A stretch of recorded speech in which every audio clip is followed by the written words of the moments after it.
Check out this graph. And what does it tell us? It's the percentage of balances that are 90 plus days delinquent on a whole bunch of different items. So this goes back to 2003, before the 2008 meltdown. So how do we compare, and can we draw any conclusions about what's going forward? So let's start with looking at student loan debt that is 90 plus days delinquent. That's the red line. We can see that student loan delinquencies have dropped off a cliff, suggesting that their strong performance, since really forever, is a sign that no negative market changes are in our future. However, student loans fell off the cliff of delinquencies in 2020 during COVID, or better yet, when we put a national forbearance on student loan payments. So this line tells us nothing. Let's check out home equity, the purple line. It's also performing better than ever, certainly better than before the last meltdown. Yet with our record equity, would we expect it not to perform? Not sure, but this one seems like it's a good sign for a strong market to come. First mortgages, the yellow line. This one's clear. QM and non-QM loans today, all written on the ability to repay, are doing great. Whereas in the last meltdown, well, just look at that ump. Now we get to the nitty-gritty, car loans. And I have something to share with you about car loans in a couple of seconds.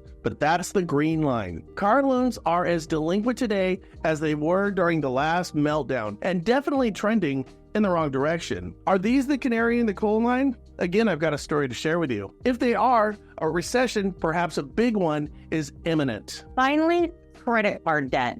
The blue line. The largest amount of debt ever held at the highest interest rates ever. And it's about to get worse as the holidays are upon us. So those balances are destined to go up. They're sitting at 11.13%, a shockingly high number, and nearly matching 2008, and nearly matching 2008, the year that led up to the meltdown. Now, like ours, this number is big, and it has every indication of getting bigger. A lot bigger with balances and interest rates. The question is, just how big is it going to get, and will it have ripple effects affecting first and second lien mortgages? Because it's not going to affect cars. Because here's what I know from the last round. I did a loan back in 2007, 2008 with a guy who ran a dealership.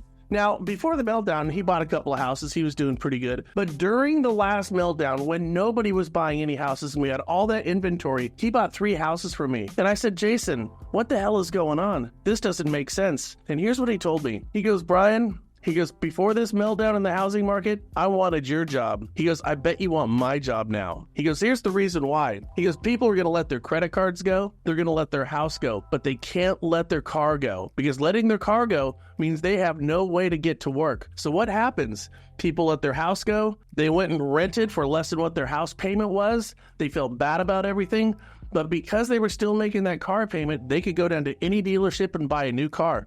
And what did these people who just lost their houses do? They all went out and bought brand new cars. So yeah, that credit card debt, it could go up. Mortgage debt, it's certainly going to go up. But cars, they're going to stick right where they're at right now. So does today's show foreshadow things to come? The only thing I have to say is this. The last time around, nobody wanted to buy houses. Today, we have an abundance of demand. What we're lacking is the inventory. Now, from my perspective, I'm trying to find ways in the short term where we could get lower interest rates and significant inventory. We talk about it ad nauseum on the show. The way to do that would be for these numbers to keep trending in the direction I think they're going. So what might be bad for other markets would be great for the housing market. Now the question then becomes, what are you going to do about it? Do me a favor, check out what Carl's got to offer. It's one page, it's free, it's downloadable, and it's right down below. Hope this helps. Well, guys, 2024 has been one for the books, hasn't it? And with so much market movement, I mean, come on. It's time to buckle down and set yourself up for a strong 2025. Now, waiting for January 1st to come around is kind of a fool's game, and it never happens. Listen, my good friend Carl White is offering loan officers free access to his one-page business plan. It's straightforward, it's downloadable, it's a guide that top producers are using right now to close more loans and navigate today's market. All you have to do is click the banner down below, or it's in the first comment if you're watching this on social media or YouTube. Check out his business plan. It's free, and the only thing you could do is help.